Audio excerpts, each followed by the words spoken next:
नमस्कार दोस्तों, आप सभी का स्वागत है हमारे YouTube चैनल महायोग टीवी में। दोस्तों, माता लक्ष्मी भूल कर भी नहीं जाती। ऐसे घर में चाहे आप नाक रगड़ लीजिए, लेकिन यह गलतियां माता लक्ष्मी को घर में आने नहीं देती। तो दोस्तों, हर व्यक्ति की सुख समृद्धि काफी हद तक एक ऐसी स्त्री पर निर्भर करती है जो घर के सारे कामकाज करें और सभी का ख्याल रखें। लेकिन कुछ ऐसे काम भी है जिन्हें महिलाओं को नहीं करना चाहिए, क्योंकि ऐसा करने से घर में कभी भी दूसरों नहीं आती। चाहे आप ना कि क्यों ना रगड़ ले, माता भी रगड़ लेना, लेकिन माता लक्ष्मी ऐसे घर में कभी नहीं आती और ऐसे घर से हमेशा क्रोधित ही रहती है। तो चलिए आज की यह वीडियो शुरू करते हैं। तो दोस्तों, पहले नंबर पर है जो महिलाएं हमेशा वासना में डूबी रहती है, दूसरों की चुगली करती रहती है, दूसरों के घर में ताकत झांकी करना पसंद करती है। वहां पर कभी भी धन नहीं आता, वहां पर हमेशा धन की हानि होती रहती है, दुख कष्ट आते रहते हैं।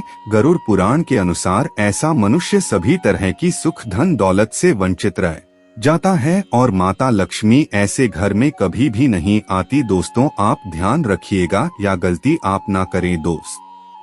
तो अब नंबर 2 पर है जिस घर की महिलाएं झाड़ू को पर से लगती है या फिर पर से ठोकर मरती है, वहां कभी भी माता लक्ष्मी का वास नहीं होता। ऐसे घर में जिंदगी भर गरीबी ही रहती है। माना जाता है कि झाड़ू में मां लक्ष्मी का वास होता है। तो दोस्तों, अब 3 पर है, क्या आपके घर की महिलाएं तभी या कढ़ाई को झूठा रख देती है, ऐसे ही चूल्हे पर झूठा बर्तन रखकर सो जाती है। तो ऐसे घर में कभी भी सुख समृद्धि नहीं आती। यह गरीबी और दुखों का कारण होता है, क्योंकि झूठे बर्तन भी श्राप देते हैं। इसलिए रात को झूठे बर्तन ना रखें। 4 पर है दोस्तों, जिस घर की औरत ठोकर से दरवाजे को खोलती है या फिर बंद करती है, वहां से धन की देवी लक्ष्मी नाराज होकर हमेशा के लिए घर से चली जाती है। इसलिए अगर आपके घर में ऐसा होता है तो तुरंत ही उसे रोक दें। अब 5 है दोस्तों, अगर घर की महिला दहलीज पर बैठकर भोजन करती है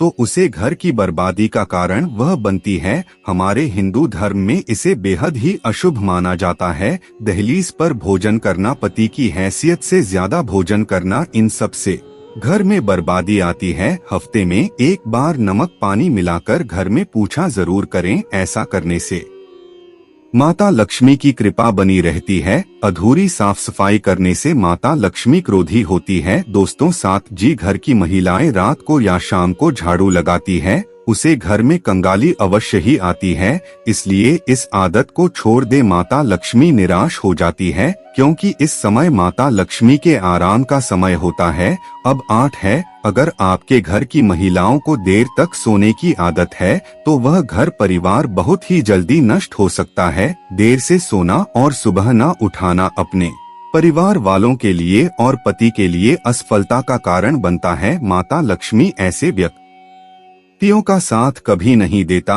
अब 9 पर है, जो महिलाएं सुबह उठकर आंगन साफ नहीं करती, ऐसे घर में माता लक्ष्मी वास नहीं करती हैं। महिलाओं को सुबह उठकर आंगन में पानी का छिड़काव करना चाहिए और गंगाजल अवश्य छिड़कना चाहिए और घर को साफ सुथरा रखना चाहिए। ऐसे घर में माता लक्ष्मी वास करती है।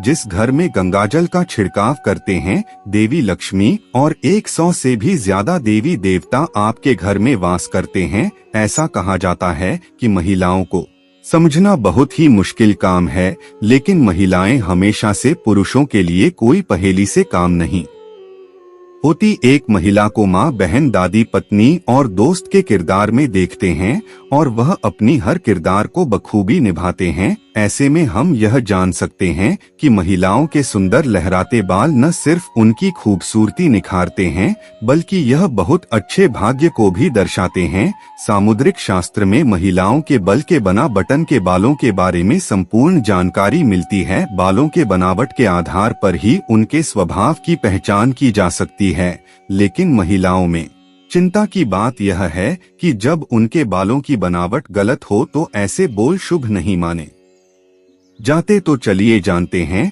तो दोस्तों, पहले नंबर पर है कम से कम बाल और बेजान बाल। पतला बाल शास्त्रों के अनुसार जिन महिलाओं के कंबल होते हैं और पतले बाल होते हैं तो उन्हें कई सारी परेशानियों का सामना करना पड़ता है। ज्योतिष शास्त्र में महिलाओं के टूटे बाल और गंदे बाल शुभ माने जाते हैं। ऐसी महिलाएं होती हैं, उनके घर में कभी भी कामयाबी प्राप्त नहीं होती। ऐसे घर की महिला बीमारी से ग्रस्त भी होती है। दो है दोस्तों, अब लंबे या घुंघराले बाल।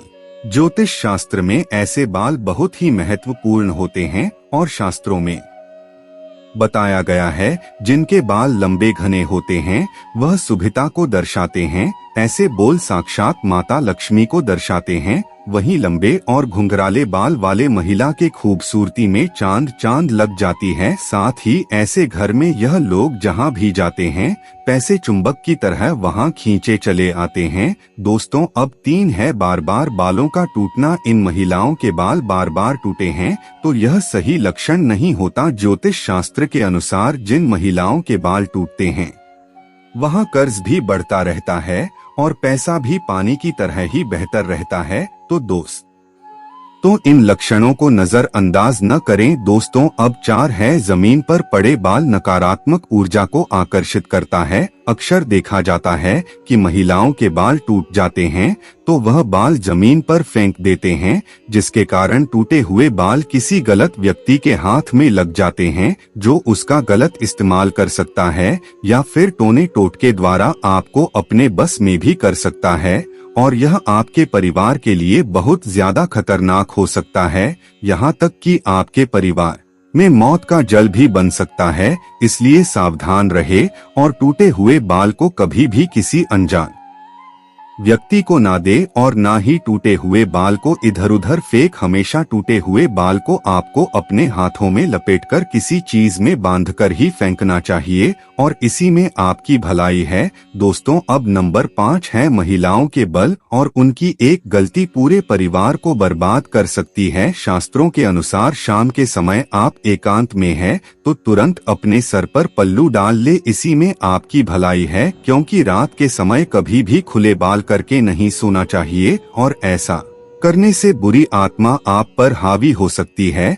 तो दोस्तों, वही नजर दोस्त से बचने के लिए बार अपने लंबे बालों का प्रदर्शन नहीं करें, इससे आप बर्बाद हो सकते हैं। अरे मैं आपको किसी की भयानक नजर लग सकती है। तो दोस्तों, नजर एक ऐसी बीमारी है जिसके कारण पत्थर भी टूट जाते हैं। तो आप तो एक मामूली से इंसान है, इसलिए आप अपने बाल का खास ख्याल रखें। दोस्तों, हर पत्नी को सोचना चाहिए कि घर की कमाई का ध्यान रखकर खर्च करें और बचत बनाए रखें। अगर आप पैसे के मामले में समझदार नहीं है तो आपको बाद में महंगा पड़ सकता है। लगातार लग्जरियस चीजों की शिकायत करना अच्छी बात नहीं है। यदि आपके पति कर्ज में डूबेंगे तो उन पर कर्ज बढ़ेगा। इस स्थिति में आपसे भी मनमुटाव बन सकता है, तो इसलिए इस बात का आप खास ख्याल रखें। आपके पास जितना भी है उतने में खुश रहे। आपके पति जैसे ही आपके घर में प्रवेश करें आपको आपके दिमाग से नकारात्मक बातें हटा देना चाहिए। लड़कों को चीजों को सुलझाना पसंद नहीं है और आप शिकायतों की ढेर उनके सामने लाकर रख देती है तो आपसे वह दूर चले जाते हैं। और जिस घर में पति पत्नी के बीच झगड़ा होता है उसे घर में दरिद्रता जगह बना लेती है। हर आदमी चाहता है कि उसके पत्नी को खुश रखे, लेकिन आप उनको ऐसा महसूस करने लगते हैं और वह शिकायत है तो आपके बीच दरारें आने लगते हैं। क्योंकि दोस्तों, जिस घर की स्त्री हमेशा शिकायत करती हो, हमेशा खुश ना रहती हो, तो ऐसे घरों में देवी देवता नाराज होकर चले जाते हैं। तो घर की स्त्री का स्वभाव शांत होना चाहिए। शिकायतें आपको ज्यादा नहीं करनी चाहिए, इससे पति पत्नी के रिश्ते भी सुधरेंगे। साथ ही साथ देवी देवताओं का आशीर्वाद भी आपको प्राप्त होगा। इसलिए हमेशा घर में शांति बनाए रखें। तो दोस्तों, आपको हम बता दें कि स्त्री पुरुष समाज के 2 ऐसे स्तंभ हैं जिन पर पूरी दुनिया टिकी हुई है। विपरीत लिंगी होने के कारण दोनों के मध्य आकर्षण होना भी स्वाभाविक और सत्य बात है। यह दोनों एक दूसरे के पूरक है, एक दूसरे के बिना दोनों अधूरे हैं। इसी क्रम में दोनों का परस्पर मिलन भी एक सामान्य बात है।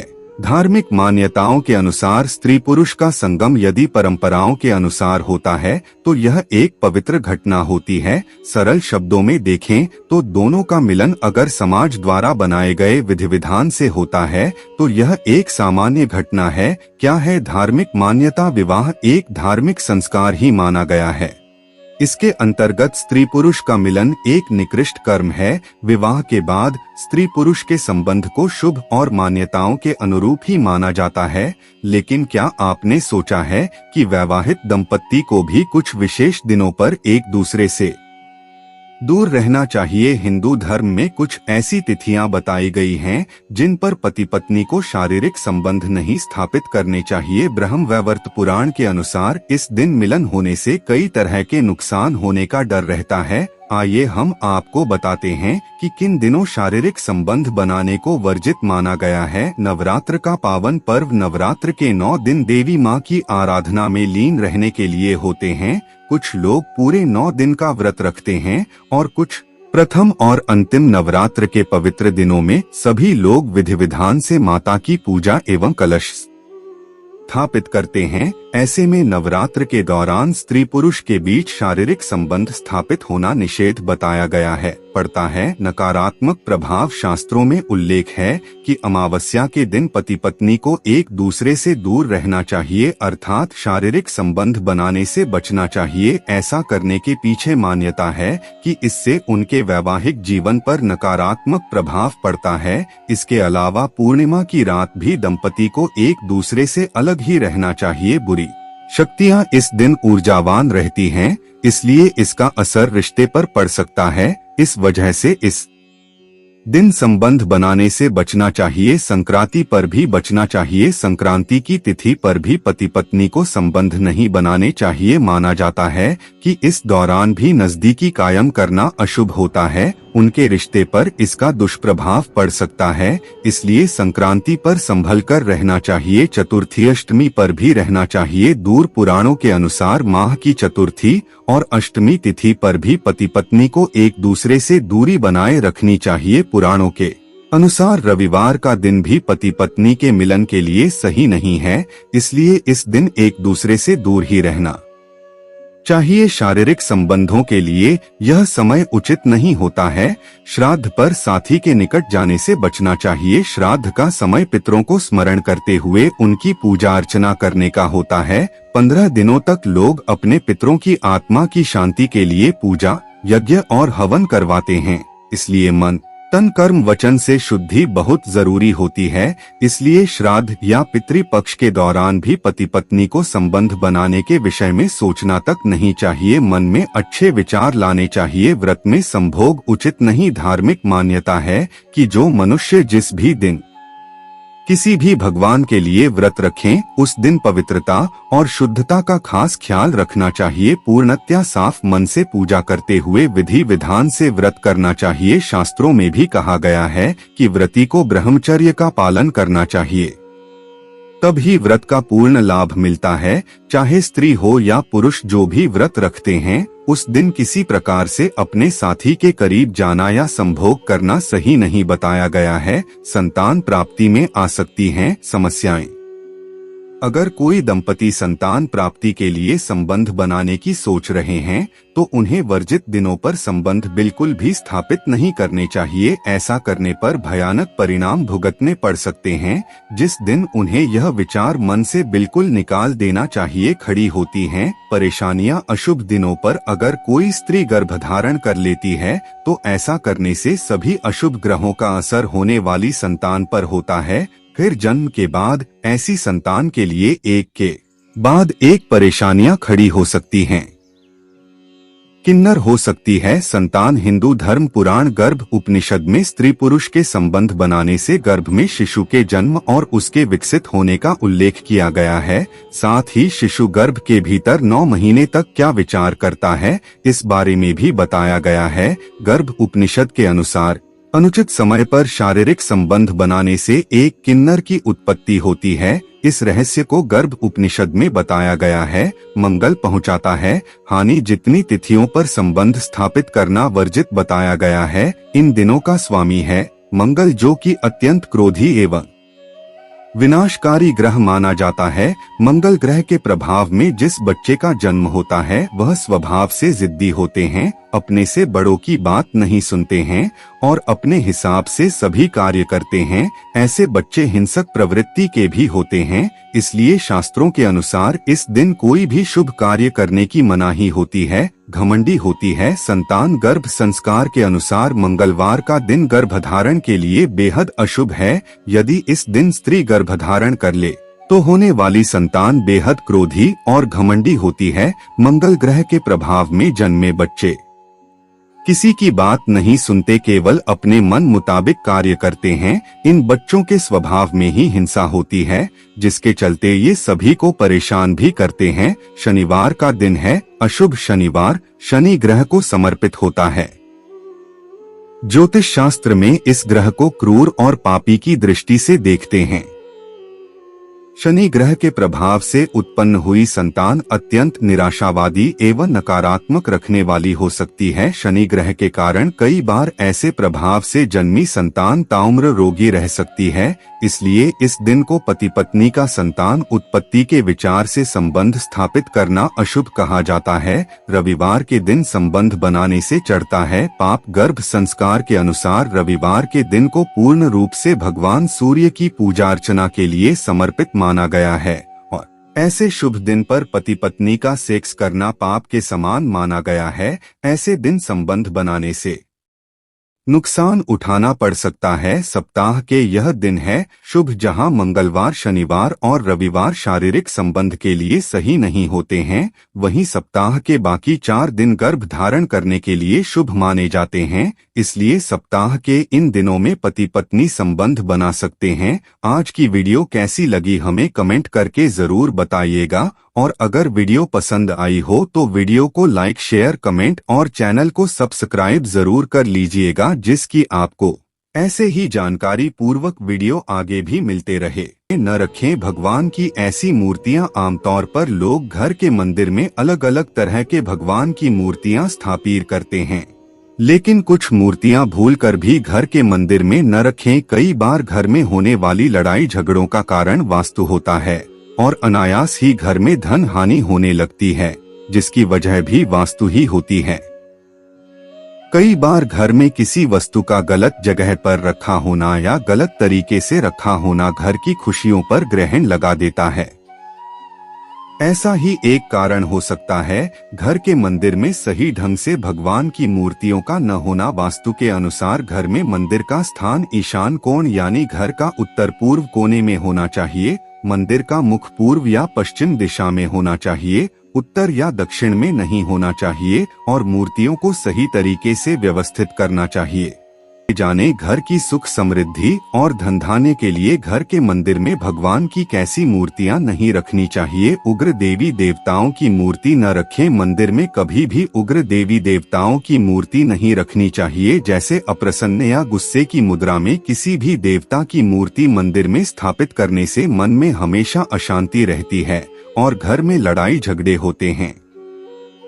उग्र देवताओं जैसे काली माता, भैरव, राहु, केतु या किसी भी देवी देवता के क्रोधी या उग्र स्वरूप की मूर्ति या चित्र मंदिर में न रखें। घर की सुख शांति के लिए सदैव भगवान के सौम्य व आशीर्वाद मुद्रा वाली मूर्ति ही मंदिर में रखनी चाहिए। अंगूठे से अधिक बड़ा शिवलिंग सभी लोग घर में स्थापित जरूर करते हैं, लेकिन शिवलिंग कभी भी ज्यादा बड़े आकार का नहीं होना चाहिए। हमेशा हाथ के अंगूठे के बराबर या उससे छोटे आकार का शिवलिंग ही घर में रखें। अंगूठे से अधिक बड़ा शिवलिंग घर में स्थापित करना घर की शांति को नष्ट करता है। वैसे 9 अंगुल से बड़ी कोई भी मूर्ति घर के मंदिर में पूजन के लिए स्थापित नहीं करनी चाहिए। शुक्रवार को रखें संतोषी माता का व्रत, घर में आएगी सुख समृद्धि। नटराज की मूर्ति घर के मंदिर में शिव जी की मूर्ति रखना शुभ है, लेकिन भगवान शिव की नटराज स्वरूप की मूर्ति भूलकर भी स्थापित न करें।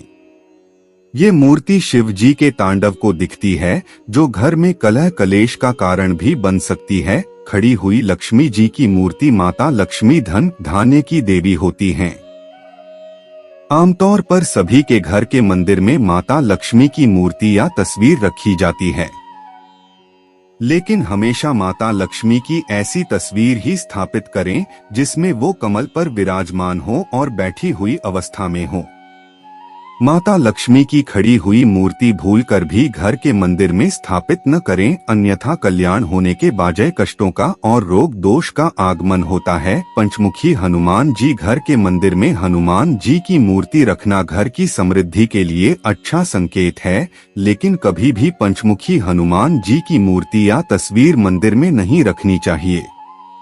इससे घर में झगड़े बढ़ जाते हैं और आर्थिक हानि होती है। इसे जरूर पढ़े। घर की सुख शांति के लिए ना स्थापित करें माता लक्ष्मी की ऐसी मूर्ति। विखंडित मूर्ति कभी भी मंदिर में ऐसी मूर्ति न रखें जो कहीं से भी विखंडित हो। विखंडित मूर्ति को तुरंत घर से बाहर कर देना चाहिए। विखंडित मूर्ति रखने से रिश्तों के बीच तनाव की स्थिति बनी रहती है और लड़ाइयाँ होती हैं। एक ही भगवान की एक से अधिक मूर्ति आमतौर पर देखा जाता है कि घर के मंदिर में एक ही भगवान की एक से अधिक मूर्तियाँ होती हैं, जिसकी वजह से घर में अशांति कायम रहती है। कभी भी घर के मंदिर में एक ही भगवान की एक से अधिक मूर्तियाँ न रखें। ऐसा करने से धन धान्य की हानि होती है। यदि आपके पास एक ही भगवान की एक से अधिक मूर्तियां हैं तो उन्हें मंदिर से बाहर किसी भी स्थान पर रख दें। शनि देव की मूर्ति शनि की दृष्टि हमेशा कष्टकारी मानी जाती है, इसलिए लोग शनि देव को प्रसन्न करने के लिए कई तरह के प्रयास करते हैं। कभी भी शनि देव की मूर्ति घर के मंदिर में नहीं रखनी चाहिए। ऐसा करना घर की अशांति का कारण बन सकता है। घर के मंदिर में कौन सी मूर्तियां रखें, जाने माने पंडित प्रशांत मिश्रा जी के अनुसार घर के मंदिर में गणेश, गौरी, दुर्गा जी, शिव परिवार, राम दरबार, लक्ष्मी नारायण, शिवलिंग, लड्डू गोपाल, शालिग्राम, हनुमान जी आदि की मूर्ति रख सकते हैं। हमारी माता एवं बहनों से हम कहना चाहेंगे कि कुछ और भी ऐसी बातें हैं जो आपको जानना बेहद जरूरी और आवश्यक है, इसलिए आप इन बातों का भी अवश्य ही पालन करें। भागदौड़ भरे जमाने में सबके लिए ऐसा संभव नहीं हो पाता है कि वो मंदिर जाकर पूजा पाठ करें, इसलिए वे अपने घर पर ही मंदिर बनवाकर अपने इष्ट देव की मूर्ति स्थापित कर पूजा पाठ करते हैं। लेकिन मंदिर और भगवान की मूर्ति का मुख किस दिशा में रखना शुभ होता है, इसकी सही जानकारी भी जरूरी है। पौराणिक काल से ही हिंदू धर्म के लोग देवी देवताओं की पूजा करते आ रहे हैं। पूजा पाठ करने से मनुष्यों में सकारात्मकता बढ़ती है, शरीर में ऊर्जा का संचार ठीक ढंग से होता है। हर व्यक्ति अपने सामर्थ्य के अनुसार देवी देवताओं की पूजा करता है।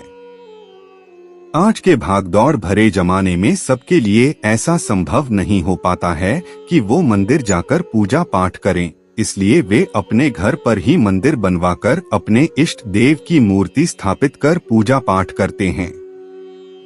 लेकिन मंदिर का निर्माण और मूर्ति स्थापना को लेकर असमंजस रहता है कि मंदिर और भगवान की मूर्ति का मुख किस दिशा में रखना शुभ माना जाता है।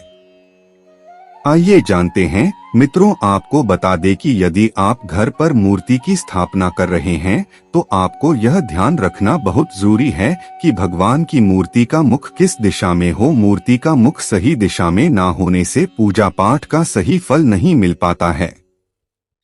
हिंदू धर्म ग्रंथों में यह उल्लेख मिलता है कि मंदिर हो या घर, भगवान का मुख पूर्व दिशा में होना चाहिए। पूर्व दिशा को सकारात्मक ऊर्जा की दिशा माना जाता है। भगवान सूर्य के उदय होने की दिशा होने के कारण इस दिशा को शुभ माना जाता है। लोगों के मन में यह भी भ्रम रहता है कि यदि भगवान का मुख पूर्व दिशा में होगा तो पूजा करते समय हमें किस दिशा में मुख करना चाहिए। पूजा करने वालों का मुख हमेशा उत्तर दिशा में होना चाहिए। जब भी हम उत्तर दिशा की तरफ मुख करके बैठेंगे तो घर में प्रवेश करने वाले भगवान का हाथ जोड़कर अच्छे से स्वागत कर पाएंगे। पूजा करते समय हमें एक और बात का ध्यान रखना चाहिए कि पूजा करते समय कभी भी भगवान के सामने नहीं बैठना चाहिए। ऐसा माना जाता है कि भगवान की मूर्ति में भी इतना ताप होता है कि हम जैसे साधारण मानव उस ताप को सहन नहीं कर सकते हैं। हमें भी हनुमान जी की तरह भगवान के बगल में बैठकर उनका आशीर्वाद लेना चाहिए। अगर हम अपने घर के मंदिर को वास्तुशास्त्र के मुताबिक बनाएं, तो इससे घर में कभी नकारात्मक ऊर्जा का प्रवेश नहीं होगा। साथ ही उस घर में रहने वालों पर विपत्ति भी नहीं आएगी। वास्तुशास्त्र के अनुसार पूजा घर सही दिशा में होना चाहिए। अगर पूजा घर सही दिशा में नहीं होगा तो इससे लाभ नहीं होगा। इसलिए पूजा घर हमेशा घर की उत्तर दिशा में ही होना चाहिए। वास्तुशास्त्र के अनुसार दक्षिण या पश्चिम दिशा अशुभ फलदायी होती है। वहीं घर के मंदिर में 2 शंख साथ रखना भी सही नहीं है। वास्तुशास्त्र के अनुसार पूजा घर में कभी भी खंडित मूर्तियों की स्थापना नहीं करनी चाहिए। ये सबसे अशुभ माना जाता है। इतना ही नहीं, अगर आप खंडित मूर्तियों की पूजा करेंगे तो देवता नाराज हो जाएंगे। वास्तु के अनुसार पूजा घर कभी भी भंडार गृह, बेडरूम और बेसमेंट में नहीं होना चाहिए। पूजा घर हमेशा एक खुले स्थान पर बनाना चाहिए। वास्तुशास्त्र के अनुसार घर के मंदिर में एक भगवान की तस्वीर से ज्यादा तस्वीर न रखें। इस बात का ध्यान भी रखें कि गणेश भगवान की 3 प्रतिमाएं नहीं होनी चाहिए। ऐसा होने से घर के शुभ कार्यों में अड़चने आती हैं। मूर्ति और तस्वीरों को रखने की सही दिशा का ज्ञान भी होना चाहिए। माना जाता है कि मंदिर में हनुमान जी की ज्यादा बड़ी मूर्ति न रखें। मंदिर में हमेशा उनकी मूर्ति छोटी ही होनी चाहिए। इसके साथ ही बजरंग बली की बैठी हुई मूर्ति रखना अच्छा माना जाता है। साथ ही शिवलिंग भी मंदिर में होना चाहिए। वास्तुशास्त्र के अनुसार मंदिर के पास शौचालय भूलकर भी न बनाएं। कई बार लोग घर के रसोई घर में मंदिर बना लेते हैं, लेकिन वास्तु के हिसाब से रसोई घर में भी मंदिर नहीं होना चाहिए। ऐसा करने से मां लक्ष्मी नाराज होती है। घर के मंदिर में देवी देवताओं की हमेशा मुस्कुराती हुई तस्वीर ही लगानी चाहिए। देवी देवताओं के उग्र रूप वाली तस्वीरें मंदिर में न रखें। ऐसा करना अशुभ माना गया है। आजकल दौड़ भाग की जिंदगी में अक्सर दिनचर्या बहुत व्यस्त होने से आप रोज मंदिर नहीं जा सकते। इसलिए घर में बने छोटे या बड़े पूजा स्थान पर ही अपने अपने इष्ट का स्मरण करते हैं। घर चाहे छोटा हो या बड़ा, अपना हो या किराए का, हर घर में मंदिर जरूर होता है। कई बार पूजा पाठ के लिए स्थान बनवाते समय जाने अनजाने में लोगों से छोटी मोटी वास्तु संबंधी गलतियां हो जाती हैं। इनकी वजह से पूजा का फल व्यक्ति को प्राप्त नहीं हो पाता। सुख शांति और सकारात्मक ऊर्जा बनाए रखने के लिए घर में मंदिर का उचित स्थान पर होना भी बहुत जरूरी है। पूजा घर हमेशा पूर्व या उत्तर दिशा में ही होना चाहिए। मंदिर का पश्चिम या दक्षिण दिशा में होना अशुभ फलों का कारण बन सकता है। घर में मंदिर या पूजा घर के ऊपर या आसपास शौचालय नहीं होना चाहिए। मंदिर को रसोई घर में बनाना भी वास्तु के हिसाब से उचित नहीं माना जाता। भगवान की मूर्तियों को एक दूसरे से कम 1 इंच की दूरी पर रखें। एक ही घर में कई मंदिर न बनाएं। ऐसा करने से मानसिक, शारीरिक और आर्थिक समस्याओं का सामना करना पड़ सकता है। सीढ़ियों के नीचे या फिर तहखाने में भूलकर भी मंदिर न बनवाएं। ऐसा करने से पूजा अर्चना का फल नहीं मिलता। घर में जहां मंदिर बना हो उस ओर पैर करके नहीं सोना चाहिए। पूजा घर का द्वार टिन या लोहे की ग्रिल का नहीं होना चाहिए। पूजा घर शौचालय के ठीक ऊपर या नीचे न हो। पूजा घर शयन कक्ष में न बनाएं। घर में 2 शिवलिंग, 3 गणेश, 2 शंख, 2 सूर्य प्रतिमा, 3 देवी प्रतिमा, 2 द्वारका के गोमती चक्र और 2 शालिग्राम का पूजन करने से गृहस्वामी को अशांति प्राप्त होती है। पूजा घर का रंग सफेद या हल्का क्रीम होना चाहिए। भगवान की तस्वीर या प्रतिमा आदि नैऋत्य कोण में न रखें, इससे बनते कार्यों में रुकावटें आती हैं। मंदिर की प्राण प्रतिष्ठा उस देवता के प्रमुख दिन पर ही करें या जब चंद्र पूर्ण हो, अर्थात 5, 10, 15 तिथि को ही प्रतिमा की प्राण प्रतिष्ठा करें। भगवान का मुख किस दिशा में होना चाहिए? मूर्तियों को स्थापित करने के टिप्स। पूजा कक्ष के लिए वास्तु के अनुसार देवताओं के चेहरे पश्चिम की ओर हो सकते हैं ताकि पूजा करते समय आपका मुख पूरब दिशा की ओर हो। भगवान गणेश को लक्ष्मी की बाईं ओर और देवी सरस्वती को देवी लक्ष्मी के दाहिने तरफ रखा जाना चाहिए। शिवलिंग वास्तु के अनुसार केवल छोटे आकार का घर के उत्तरी भाग में रखा जाना चाहिए। वास्तु के अनुसार मंदिर या पूजा कक्ष में भगवान हनुमान की मूर्ति हमेशा दक्षिण दिशा की ओर होनी चाहिए। जिन देवताओं की मूर्तियों को उत्तर दिशा में दक्षिण दिशा की ओर मुख करके रखना चाहिए वे हैं गणेश, दुर्गा और कुबेर। सूर्य, ब्रह्मा, विष्णु, महेश को पूरब दिशा में पश्चिम की ओर मुख करके रखना चाहिए। पूजा कक्ष डिजाइन करते समय यह देखना जरूरी है कि मंदिर में देवताओं का मुख सही दिशा में है या नहीं। इसके अलावा देवताओं की मूर्तियों का चेहरा माला और फूलों से ढकना नहीं चाहिए।